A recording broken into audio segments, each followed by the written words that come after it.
guys, can you solve 2 times 2 plus 2 divided by 2?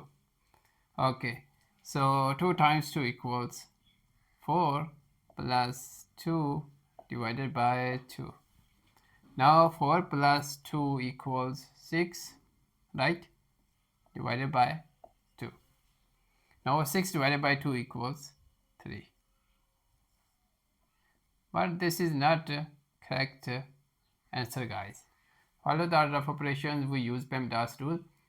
So inside the parentheses first, right?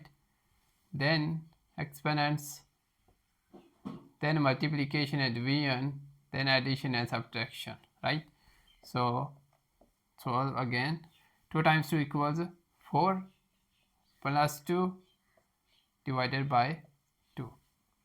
Now divide first. 4 plus 2 divided by 2 equals 1, right? Now 4 plus 1 equals 5.